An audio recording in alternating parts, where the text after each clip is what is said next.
Warning, incoming game over. Warning, incoming game over.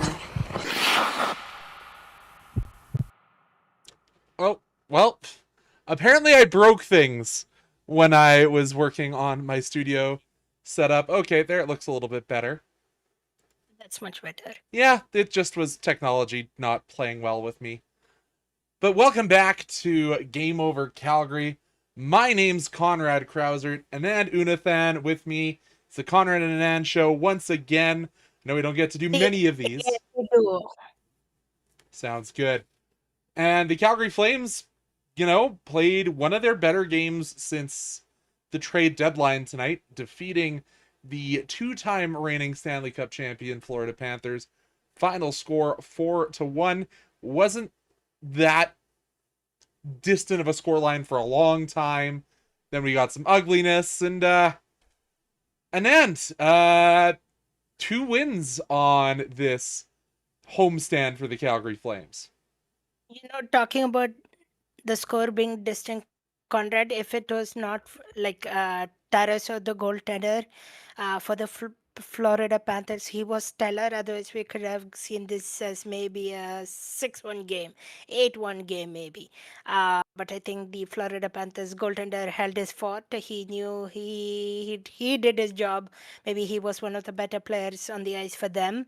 But yeah, convincing two victory. I think the Flames, especially now this long homestand coming up, I feel like they will juice up their play a little bit more moving forward.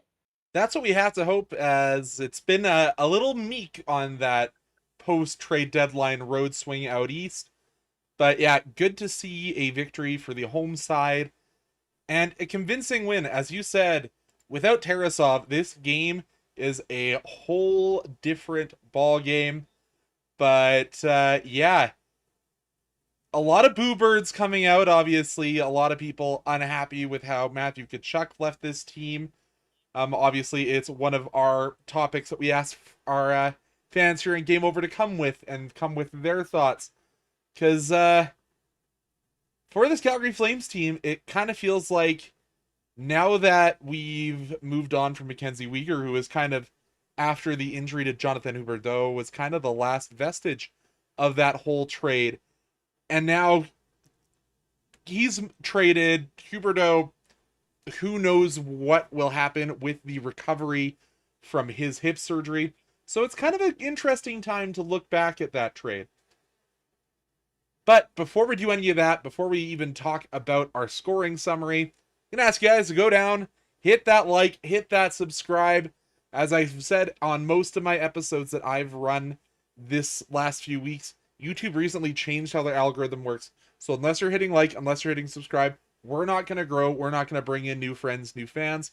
And hey, if you're active on X, on Blue Sky, on, I don't know, maybe Instagram, even though we don't post our shows to Instagram anymore, go out, spread the word, get some more friends up in the Game Over chat. With that all out of the way, Anand, let's talk about the scoring summary. And before we do that, let's talk about the lines. Effectively unchanged from the game prior. What were your thoughts of that? Because, I know when I did the Game Over last night, I was kind of critical of that fourth line with Victor Olofsson on it. But hey, I don't think anyone's going to argue that Olofsson wasn't phenomenal today. Yeah, 100%. I feel this, I don't know how I want to put it, but any player that we try to talk about, try to bring up, we say possibly maybe they're bad one game, they need to improve the next game. They come and put out a performance. For example, Connor Zari, who was struggling in the road trip, he was put on the fourth line, and then against the St. Louis Blues, he got elevated up to the third line with Sharangovich, Strom, and Zari. He had his best game of his night. Now, Conrad, you talked about Victor Olofsson. He looked all right against St. Louis Blues, but tonight he had his best game as a Flame, scoring a goal and all that stuff. So I don't know if it's players listening to us or whatever it is, whoever we try to pinpoint or talk about, they turn it around, make it their best game, the next one. And hey, I was really critical of Joel Hanley in the previous game, and even he looked like he was on a different level tonight. Um, Skating alongside Zane Perek for large stretches of today's game. Of course, we did see a little bit of that Kevin Ball Zane Perek pairing as well. But yeah, it truly was a lot of guys that we've been critical of over the last few weeks showing up tonight and contributing. And let's get through this scoring summary as the Flames, as I mentioned, take away this 4-1 win. Nothing really in the first period. I would say probably the most even period of this game. The Flames, I think, did control vast swaths. And I thought we started to see that power play unit, both units, the Brustevich-led first unit and the Perek-led second unit, do really well after Perek draws the penalty on Nolan Foote. But again, as we said, the star of the game was in between the pipes for the Panthers. And we have to say this. This is a very much struggling Panthers side that has missed 300 plus man games due to injury this year.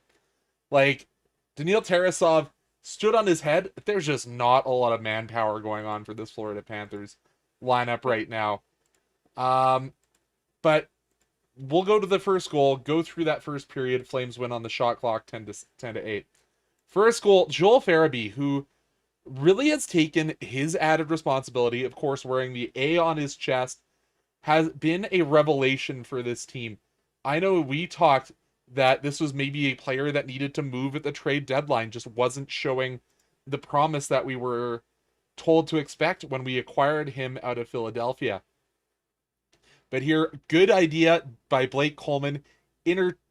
Creates the turnover at the blue line, puts it over to Farabee, and Farabee just a seeing eye kind of shot. Initially, I thought it went off Colban, but it went off the Panthers defender and in. But hey, Joel Farabee continuing to show what he can bring to this Flames in this transitional rebuild period. Yeah, not sure if it's the A power he has. Maybe he knows that given the responsibility, I want to take leadership. I want to prove that I need a spot in this team because his stretch with the Philadelphia Flyers before the trade also was rough for him. So him getting a new change of scenery, coming here also was a bit tougher of a stretch for him towards the end of the last season. But this season, especially after the trade, I think he has solidified his spot, and no complaints on Joel Farabee. I think it also comes with having the increased responsibility, depending on who you believe for what line is numbered the number one line. Because if you talk to a lot of guys around the team, it is going to be that top line of Backlund, Coleman, and Farabee being elevated into that role. Not necessarily because I would argue he deserved it, but just you kind of have to have someone playing on that wing. Despite the fact I still feel that could be Matt Coronado's spot going forward if he has any confidence. And hey, maybe we'll talk about that a little bit later. And then maybe reunite Farabee and Frost to be the best second line this Flames team can assemble. But regardless of how I feel about it, it's been good to see Farabee take that step. And hey, he's had a cut, like the shootout move he had the other night was pretty brilliant. So we're starting to see what Craig Conroy and the Flames professional scouts saw in him. And speaking of the Flames professional scouts, Victor Olofsson, we had all heard about this shot that he has. I think I know the power play goal or the power play shot he had last night had a lot of people be like, oh, that's why we acquired this player. You see him set up right at the hash marks. Klapka takes the puck off the face, off the stick, gets it back to Olofsson. And that was a howitzer we haven't seen since the days of Michael Stone back on the blue line. This is coming from a winger, a little bit different scenario. But what a shot. Yeah, underrated shot of Victor Olofsson. Like I said towards the beginning of the show, maybe not like Olofsson didn't have his strides. Of course, he struggled. He was a little too quiet for the Flames from the trade uh, from Mackenzie Weegar. But instead, Victor Olofsson starting to find his strides. He had a decent game against St. Louis, and now tonight that shot was amazing to see. I'll watch it back at least once more after we are done this show. But boy howdy, as we're gonna give Olofsson his flowers because that shot was great. I'm just watching the game center, like where they have the player positioning. When Olofsson takes that shot, there is 5 Florida Panthers within 5 feet of the goal line. Like, this is Edmonton Oilers level of defensive play here, folks. Like, if it wasn't Olofsson stepping into the shot, it could have gone to Mata, it could have gone to Brustevich, and there's not a Panther to be found. So, good by the Flames to take advantage. Good to take the 2-goal advantage into the third. Flames once again win the shot battle 10-8 in the second. And then we see AJ Greer, who quickly became enemy number 1, but he is the only one that gets to produce for the Panthers in this one. Just a little bit of a struggle from the Frost line to get out of their own zone, and a great shot by AJ Greer. I think Wolf kind of wants to have that one back. Beat him glove side. But yeah, just couldn't quite get the puck out of the zone. And it was kind of that defensive, you couldn't get the change you wanted, so it was ball out there with Brustevich, so maybe a little bit of communication breaking down there.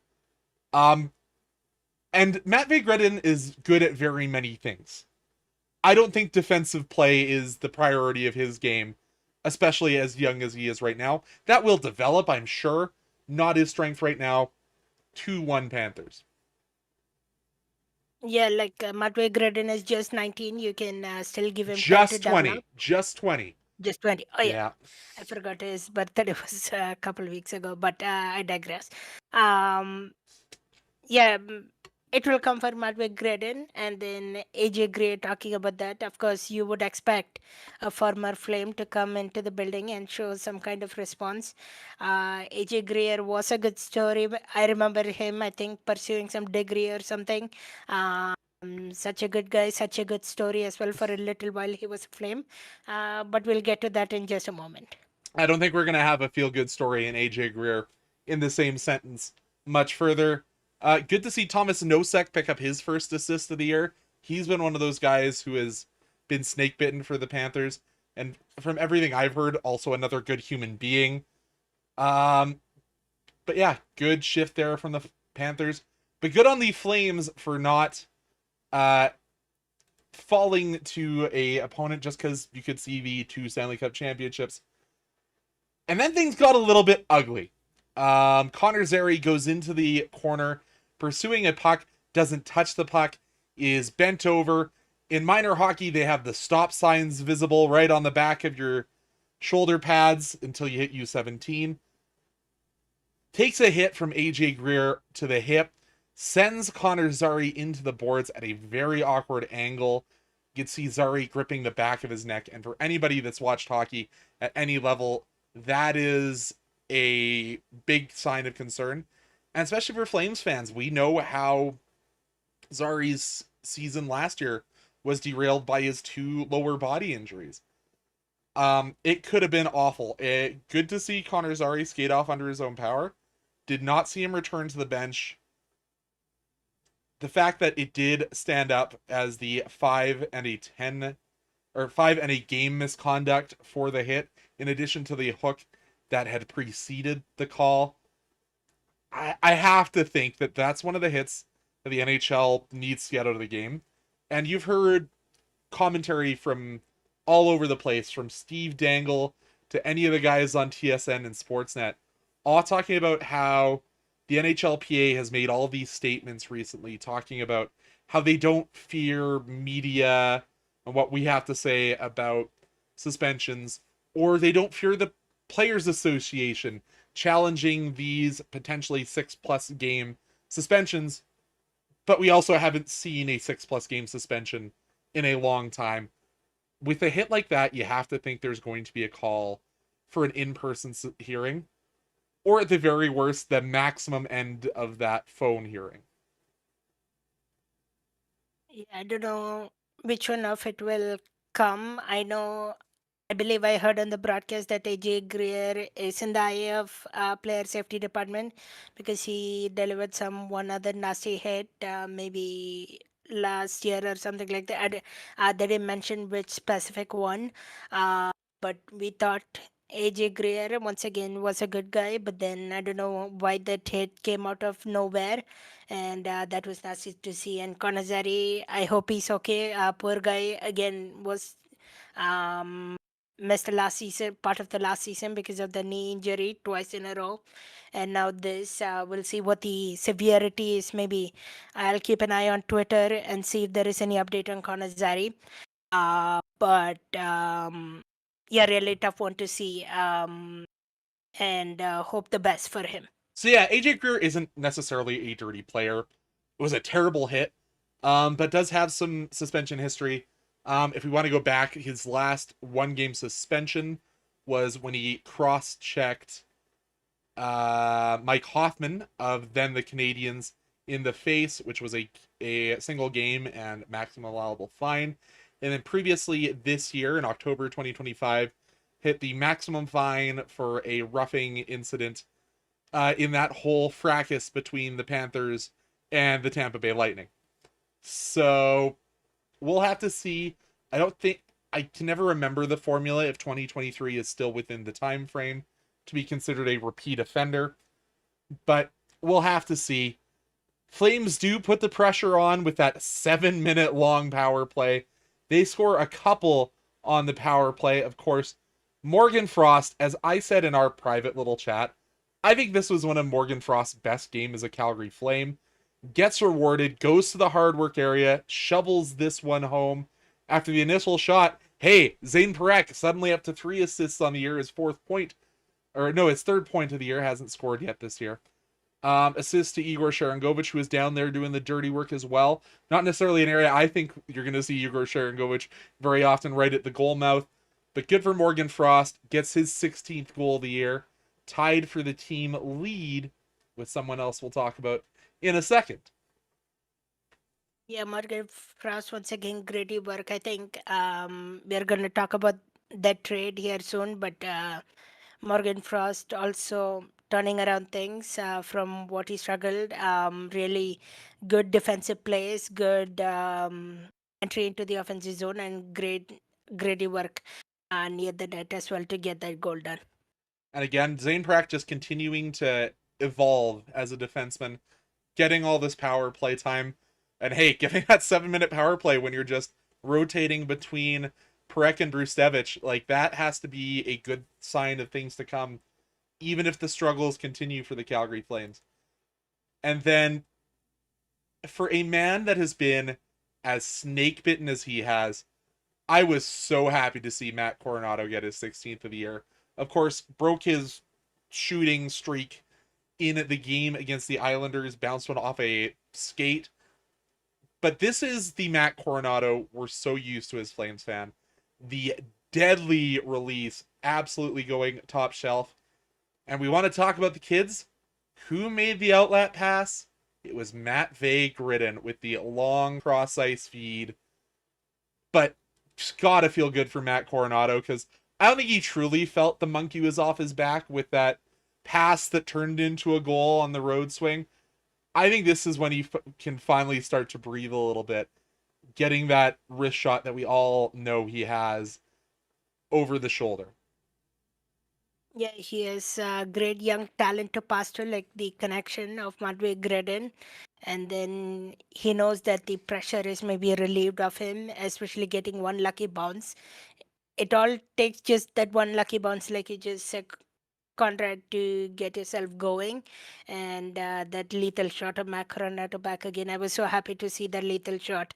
And that angle of that stick also, it bending slightly. Oh, wow. Amazing to see. So, And he has such yeah, so expressive, happy for it. thick eyebrows. You can tell that he was like, finally an actual shot goes in.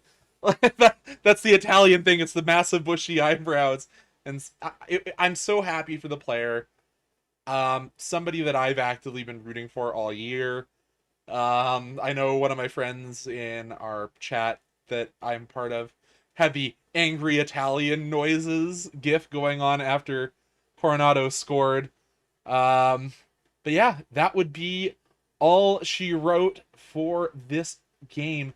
The Flames poured on 16 shots in the third period. Of course, that's assisted when you have a 7-minute power play that was briefly interrupted by the Joel Farabee ghost tripping call.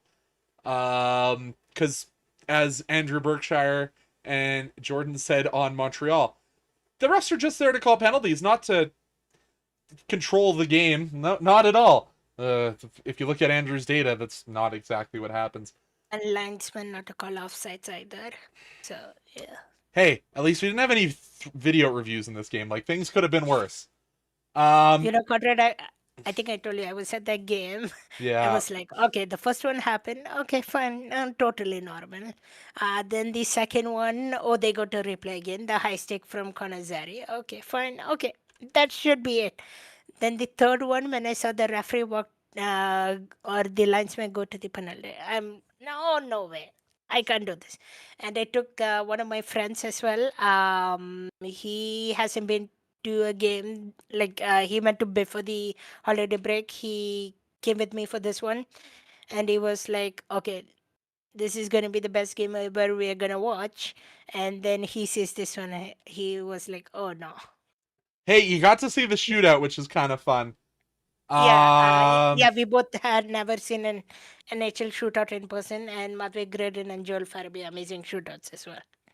And apparently, there's a lot of people talking about. We've talked about it here.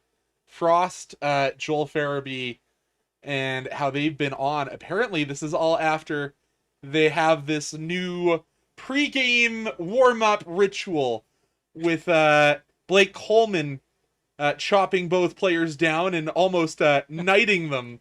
So hey, maybe it's we talked about it with Igor Sharangovich time and time again, how he needs to change his pregame meal or go get a new Lego set. Maybe that's exactly what Frost and Farabee needed, the celebration with the wily veteran to get them both going. So, hey, but that takes us through our review of this game. We're going to head on to period number 2, and this is a topic that Anand chose. So, Anand, why don't you introduce us to your topic for period number 2? Yeah, my topic is the maybe a small worry for a number of Flames fans. I know I've seen a lot of reaction on this, and that's the 6-game homestand. Opened up against the St. Louis Blues with a shootout victory 2-1. You got scoring from all kinds of players. So, like, they should have technically won at regulation 4-1, let's say 4-1, 5-1. But I digress because Joel Farabee, Yegor Sharangovich, Mate Pospisil. On that note, Yegor Sharangovich has found his new gear somehow this late of the season. I don't know where he finds it from. Always towards the last end of the season, he comes around somehow. And then you get scoring from different players. Tonight also, you look at the score sheet, you get different scoring. Joel Farabee, Olofsson, Coronato, Morgan Frost. So my thought was, with the 6-game homestand, you're gonna get juice from the players. Like, they're gonna be energized to play at the Dome. You have the Dome fans around you, supporting you, cheering you. The building is loud. Then also, some of the teams that are coming to the Dome, for example, have played a back-to-back. Florida Panthers, yesterday they played against the Edmonton Oilers, lost or won 4-0. They gave Edmonton the beating. That was so fun to see. Then they came here. Now on Sunday, it's going to be the Tampa Bay Lightning, who will have played Edmonton tomorrow in Saturday. So here's my thought. I know we won the top 3 pick. We won maybe top 2 pick, or maybe we won top 1 pick. We are gonna now see games that Flames will have more energy because some of these teams are A, on a back-to-back, and B, some of these teams will start to sit their important players or their top scorers to get ready for the playoffs, because playoffs is not far behind. So I don't know how I should react to this 6-game homestand. Either let the boys continue, enjoy this one, or do we still focus on our future goal? Is why I wanted to bring up this 6-game homestand. Yeah, and as you're saying, we are starting to see the back-to-back shift a little bit here, because at the start of the year, it was always you come into Calgary, then go to Edmonton. For this stretch, as you said, it is reversed. And it is a little bit of concern. However, I will say, the Tampa Bay Lightning are a unit this year. This is back to the Stamkos era where the Lightning are, oh boy, they're on a roll. It could be a Tampa Bay Colorado final. Well, don't say that too loud. Colorado's been in a bit of a crater themselves. But yeah, But it they is. just clinched playoffs this evening. I saw a poster about that. So yeah. Hey, they're heading to this dance. That's all you can ask. But yeah, it is a little bit of a troubled stretch. Lightning, Kings, who are also battling for a playoff spot. I think that's going to be a harder game that a lot of people will give it credit for. Then you have the Ducks, who are looking like an absolute powerhouse. Where did that come from? The world may never know. Hey, rebuilds work, folks. And then, of course, you have the tank battle with the Canucks to end the homestand. So, or no, is that? Yes, that is the end of the homestand. Yeah. And then you head to Colorado, take on Nazem Kadri and the rest of the Avalanche. So it is going to be an interesting stretch.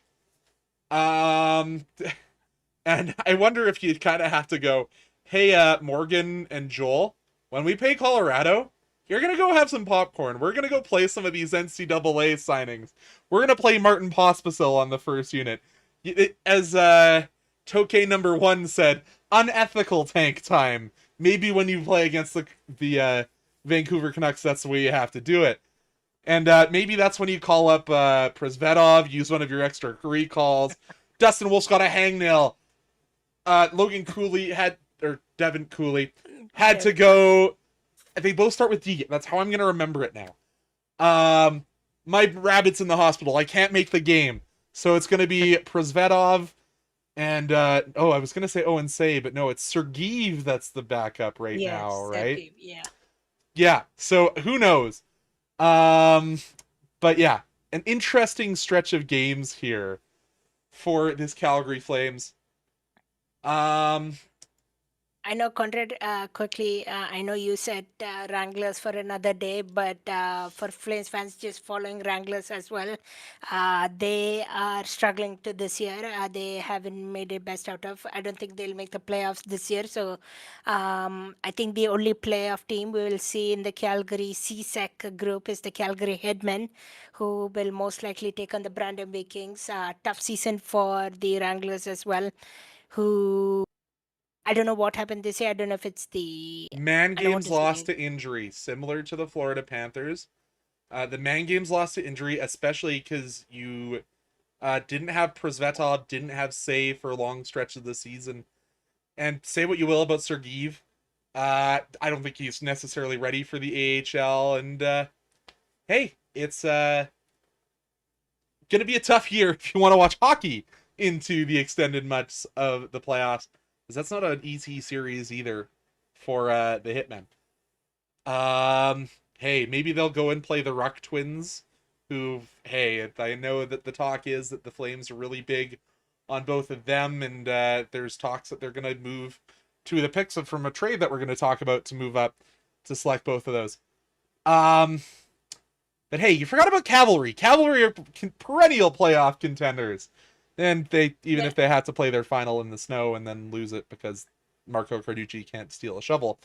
But yes. Yeah, I need to get out to a couple cavalry games this season. I'm gonna Yeah, good to hear. And hey, Okotoks Dogs, powerhouse in baseball.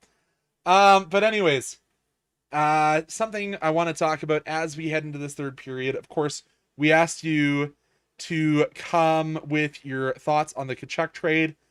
But I do want to talk about something else that was revealed today, because we are into the last 50 games of our Dome Suite Dome They revealed the Dome's farewell season logo during the game, and for myself and my family, that's going to be tough. My family has had season's tickets for the Flames since they moved from Atlanta. And my mom continues to hold those season tickets. Gonna be tough to say goodbye to this beautiful building. Because Anand, you're a new fan. But for me, I had memories. My family always tells me my first Flames game was when I was 10 or something days old. So I've spent all my formative years cheering on this godforsaken team in that haunted, dusty old building. And as Toke says in chat, damn, your family really wasted a lot of money. Yeah, you're not necessarily wrong. Hey, I grew up a Flames fan during the Valerie Bure years, so that says something about my fandom. But yeah, final 50 games for this beloved barn of ours, not including preseason, of course.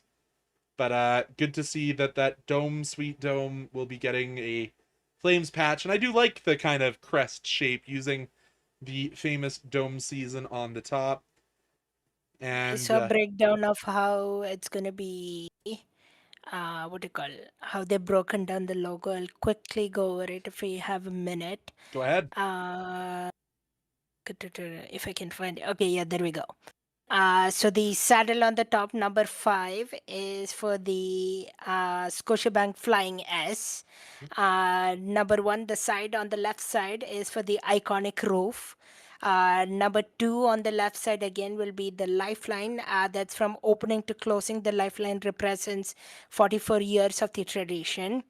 Number 3, the ember of the fire. That's the fire ember repurposed from the Flames primary logo. Number 4 on the left side again is the farewell versus the final. And then we move on to the right side. Right side, number 6, structural elements of the saddle dome.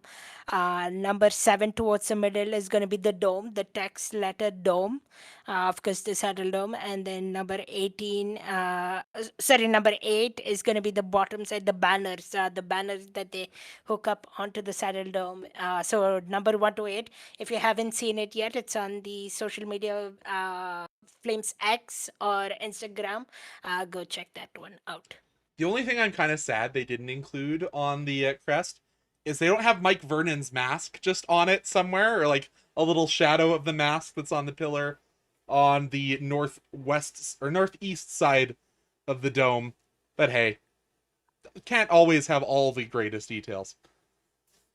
But yeah, we're gonna head into the topic that we asked everyone to come with their opinions, with their takes on, and that is the Matthew Tkachuk trade. And I actually did we'll call it a mind map, trade tree, whatever you want to call it, to fully figure out how this trade went.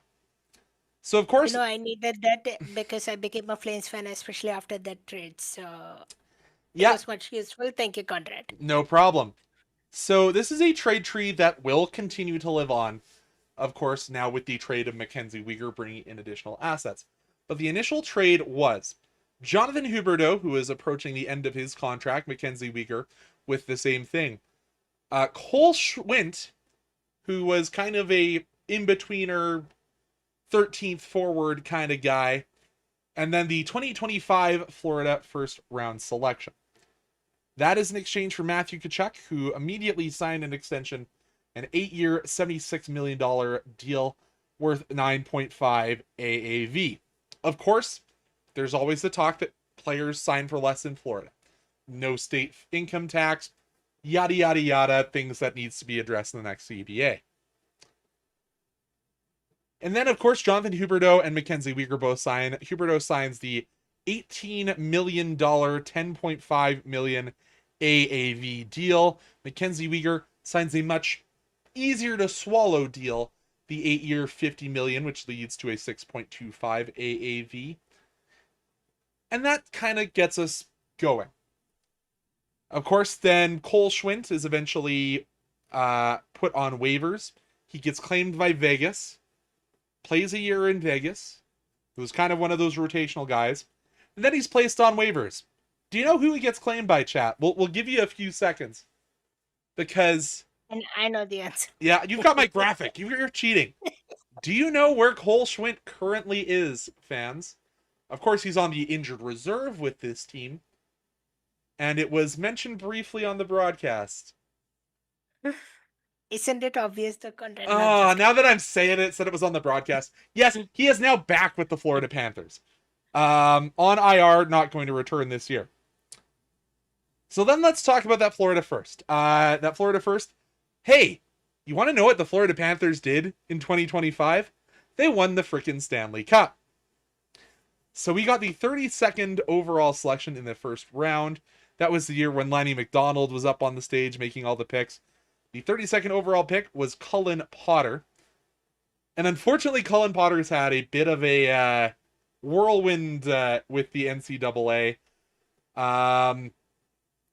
Unfortunately, not playing this year because the season was ended with a ugly hit back on January 10th. And hey, he had surgery and may not actually return to hockey, is what I'm hearing. I've heard it was a pretty bad injury. Really? Yeah. That's what I've heard.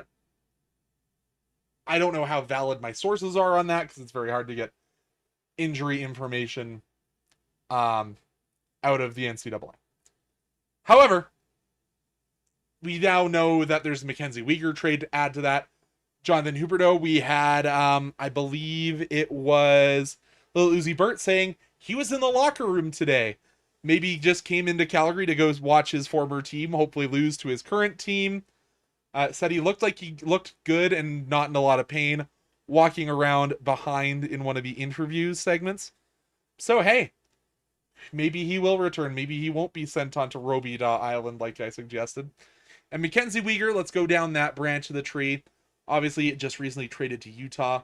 Oli Mata returned on year one of a $10.5 million total, so a $3.5 million AAV. Jonathan Castagna, ECAC best defensive forward. And what I'm hearing is his ceiling is going to be a Michael Backlund level player. Of course, then it's the trio of second rounders. The effective first rounder, that is the pick from the New York Rangers. The Senators and Utah picks are looking like they'll be middle of the second round.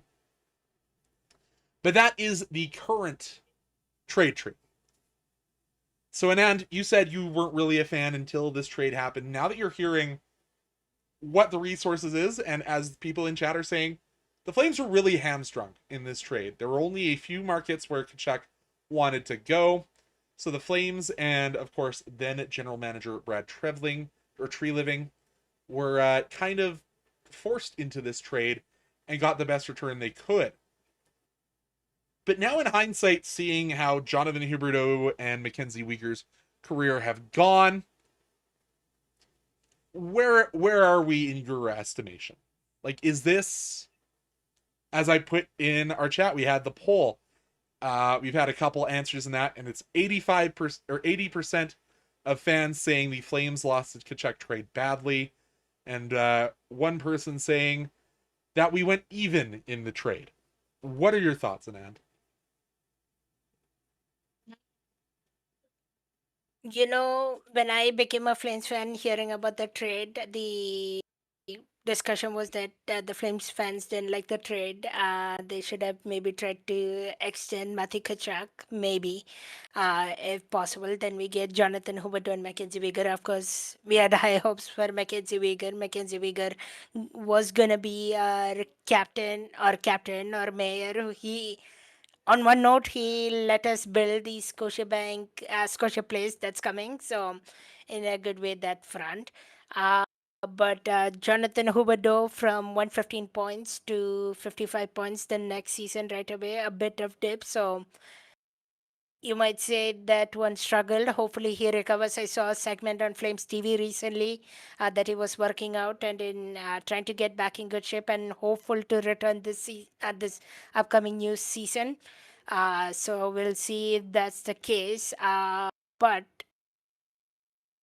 but with the trading and the picks, especially you said Jonathan Castagna, if he's a player that is profiled as a Michael Backlund, who is an excellent penalty killer, who can get a couple goals here and there, if you get that from him, then you could be excited on that front. Um, Maybe at the beginning it was disappointing, but with Craig Conroy's efforts, turning this trade, making those trade, realizing that we need to get younger, I think a bit of a little optimism now. So I would say we went even on it and still not fully satisfied with the Huberdo contract though. That if it was bit lesser, bit digestible, we could have understood it. But that's the only mind-boggling part. The rest, I think, it's slowly starting to even out. If that So makes sense. I am hearing you loud and clear. Um, and hey, we'll have to see how Jonathan Huberdeau returns because we do not know. There's only been 2 players who have returned from this hip resurfacing surgery that Jonathan Huberdeau has had. And one of them's Patrick Kane, who we saw the other week, and is still playing incredible hockey. However, the game that Kane plays and the game that Huberdeau has played as a Flame are completely different. So we'll have to see what that turns out. And hey, there is talk that maybe Craig Conroy uses that retention spot that comes back for the Calgary Flames in the Markstrom end of his contract to potentially move Huberdeau to another squad, someone like Utah or one of these other teams that are going to need to try and hit the basement. I don't know, maybe he can fleece the Vancouver Canucks again if they pick up the phone ever from a Craig Conroy trade ever again. I don't think they're going to do that after the whole Lindholm and what was his name? Big Z. We'll have, Yeah. yeah. Mr. Watts was saying, hey, maybe we should have just known that Matt Tkachuk was a restricted free agent and let him get offer sheeted. Could have been entitled to up to 3 first rounders. I understand that point of view. But I also understand that he has an agent that probably would have had him go to Europe instead of re-sign with the Calgary Flames for that year. So I don't think you're I don't think you had a ton of options. But I am in the department, obviously, that thinks the Flames lost the trade. I don't necessarily think I would go with the badly portion. I think that Craig Conroy, as I said, has recouped a lot of assets that were lost in the Matt Tkachuk and obviously not re-signing Jonathan Gaudreau the year previous to make sure that he couldn't have the opportunity to walk. And who knows if Brad Trevling had accepted the number that Johnny had wanted, what happens? But of course, none of us have a crystal ball that will allow us to continue back that far. Oh, I forgot to put a superior number 3. But none of us have that crystal ball to know what if, because if you sign Gaudreau, maybe you don't have the money to retain Matt Tkachuk. But as I said, it's an interesting scenario for the Calgary Flames. Because obviously we know that the Florida Panthers still they won 2 cups on the backs of Matt Tkachuk, another former Calgary Flame mentioned in chat here by Mr. Watts, and Sam Bennett, who did not take a dumb stick infraction in today's game, which boggles the mind as that's all he seemed to do as a Calgary Flame. And we have to remember that Matt Tkachuk still owns the Edmonton Oilers in mind, body, and spirit. They continue to call him the Turtle 6 years later. Like, he still owns the minds, bodies, and souls of Oilers fans forever and ever. So yeah, that's our breakdown of the Matt Tkachuk trade, where it stands at this point. Obviously, this trade tree will continue to grow because, hey, Cullen Potter, he could get shipped. One of these second round picks, they're going to have 10 to 12 years careers estimation on a second round pick / high or late first round pick. So this trade tree is nowhere near close to ending, and I apologize. My father's texting me because he's watching from home, and I'm not going to answer his text. Hi, Conrad's dad. Hi, Dad. Thank you for Al watching. Grando, Matt Kachuk does not own us. He's a turtle and a passenger. He also has 2 rings, and Connor McDavid has 0. Where am I wrong in this conversation? But anyways, let's head in. There was some questions in the chat. We'll go back. Mr. Watts, this is the Calgary Flames military appreciation jersey. I do call it tank commander jersey. It was a gift from my mom. It was available on sale. I don't think they have any left at I know they don't call them the Fanatic anymore. What do they call the Flames fan store? That's what they call them now. Yeah. I you might have to go look at the ones at the Dome. Oh right, because they only have the ones at the Dome in the airport anymore. The one at North Hill closed, which is really unfortunate because I could walk to it. But if you head on down there, maybe you can look to that. Another question. We did talk about a little bit about this, but we will answer. Mr. Watts, what's your opinion on Zane Parekh on the power play? I think he looked great tonight. He continues to grow as a player in the NHL. Does he need to hit the weight room and talk to a nutritionist throughout the off season? I don't think he needs to go full on Johnny Gaudreau eating boxes of tubs of Nutella throughout the off season, but definitely needs to put on a few more pounds, but also not put on so much weight that he doesn't continue the skating ability that he has. What are your thoughts, Anand, on Parex's play tonight? Yeah, I agree. Day by day, minute by minute, the more confidence you give him, and I think Hanley at times is a suitable partner for him as well. Eventually, I want to see maybe Jan Kuznetsov and Parekh. I know Jan Kuznetsov is out day to day right now. I want to see a bit of youngsters. There is nothing to lose in this season anymore. Give him somebody a little bit more creative who knows his passing well, who knows to suitable well. I know they might struggle a bit defensively, but there is nothing to lose. Like I said, this season, yeah, Parekh yeah, in the off season he needs to go put maybe a couple more pounds, not too much like you said, but add some more and then be NHL ready. It will be curious though. I hope he starts in the NHL next season. I wonder if he'll go to the AHL. I believe he's eligible for AHL next year. I wonder if that's where he will start, but I hope not.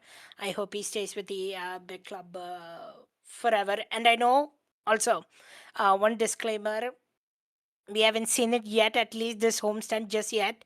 But I wonder if maybe 1 or 2 games here soon they will once again sit Zane Parekh for load management reasons, quote unquote. And then, of course, you have to give Braden Pahal a chance to play at some point. And then, yeah, I wonder if Parekh gets it. Just a full disclaimer so that nobody gets surprised. But that's something that we could see. But impressed by Parekh tonight. Yeah, and I see Tokay #1 saying Zane and DuPont. Of course, you've seen the DuPont family a little bit closer than I have with your work with the Calgary Canucks last year, Anand. But of course, I think isn't Nolan or Landon DuPont? Isn't he a Landon right? DuPont is going to be eligible next year But for isn't the doesn't he NHL. play on the right as well? I'll have to go check. Let's see. Because that's the thing. We can get into this a little bit. Because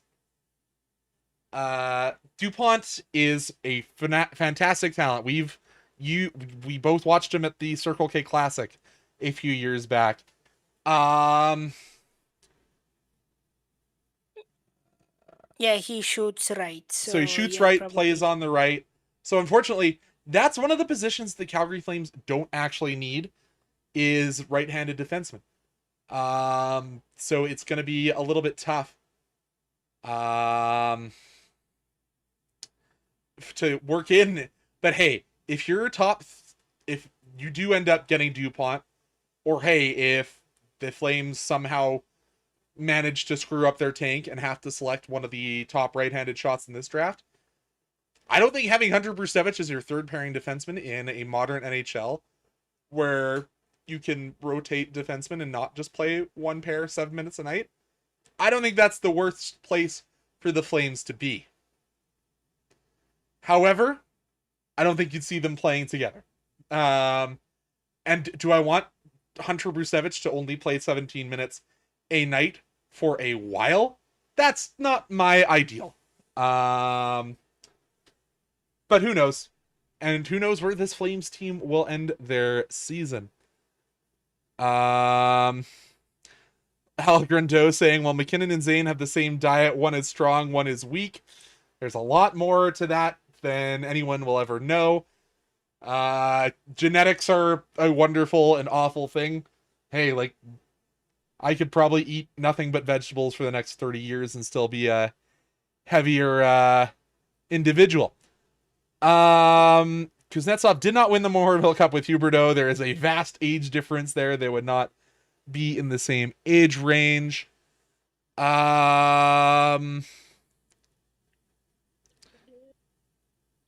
Confirmation from the Denim Man that the dome is fully haunted. He works there in the maintenance department, has seen the ghosts himself. Hey, it's an old enough building, it doesn't surprise me. Do you think Connor Zary is injured? Hurt? 100%. I believe that Connor Zary is hurt. But I did see on X that there was no further comment on the injury from the coaching staff. So you have to assume he's going to go have some more imaging. But since he did have the red blazer from the previous game, he handed it off to Morgan Frost. He had a massive ice pack held in with like tensor bandages. It looked like he had I know we got some football fans in chat here. Looked like he had like a cowboy collar on, like he was a football player out of the late 90s. I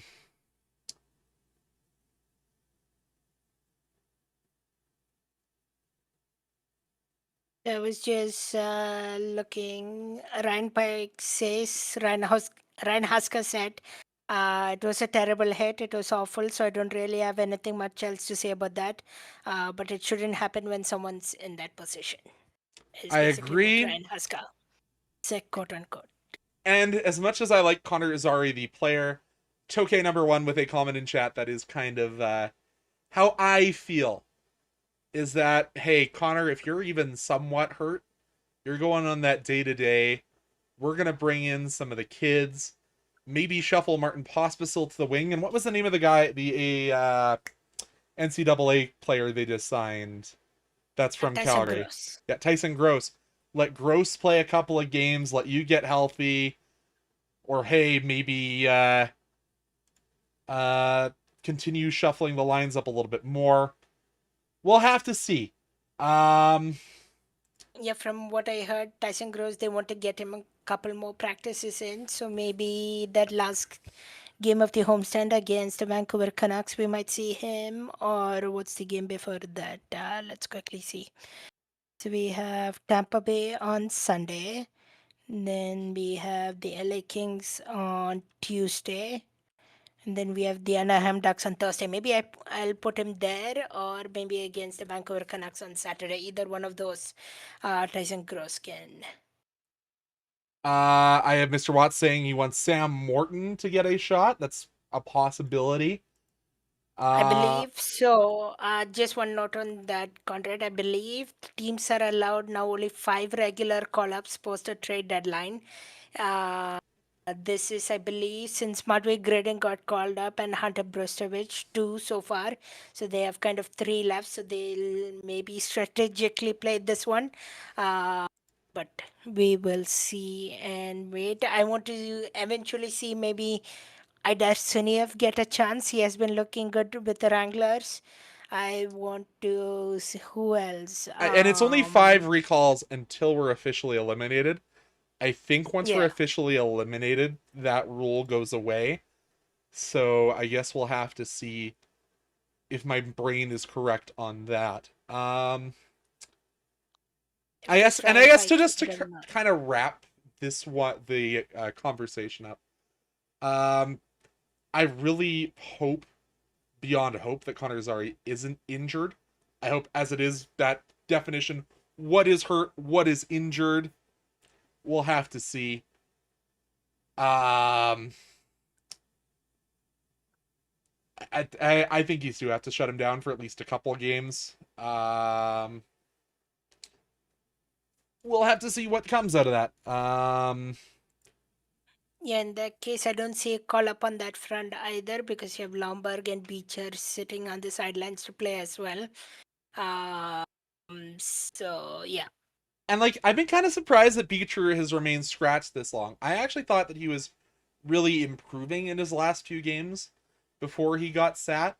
I know he's also been, I know they call it in soccer a little bit of a niggle, where you're kind of hurt but not bad enough to go on injured reserve.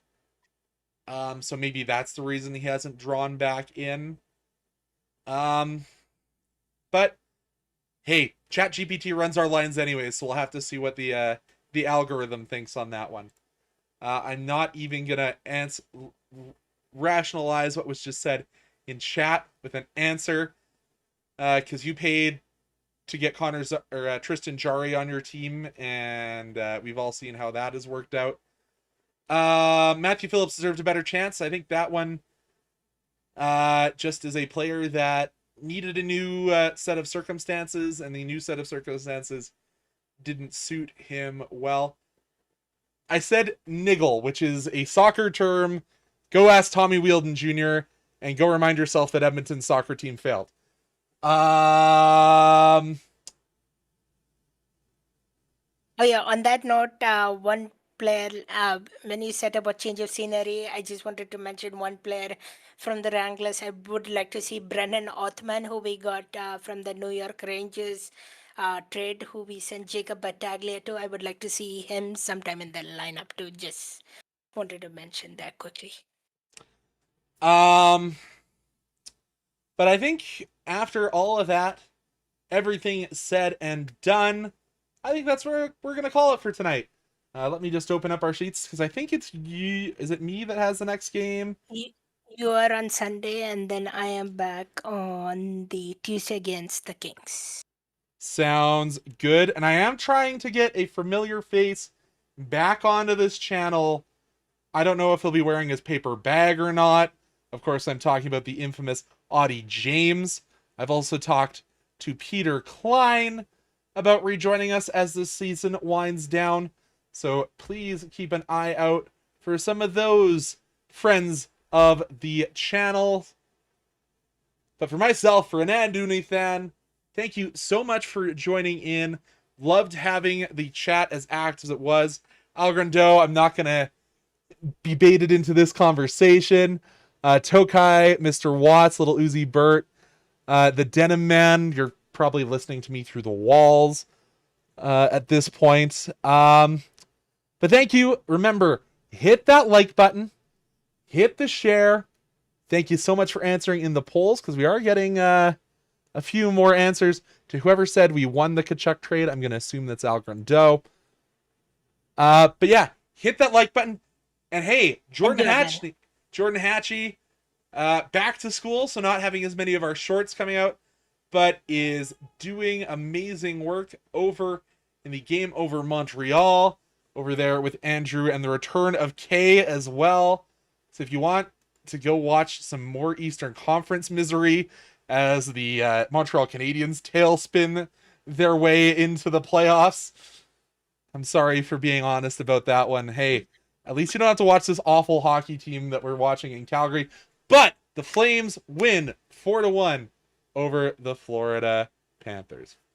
Have a great night, everyone.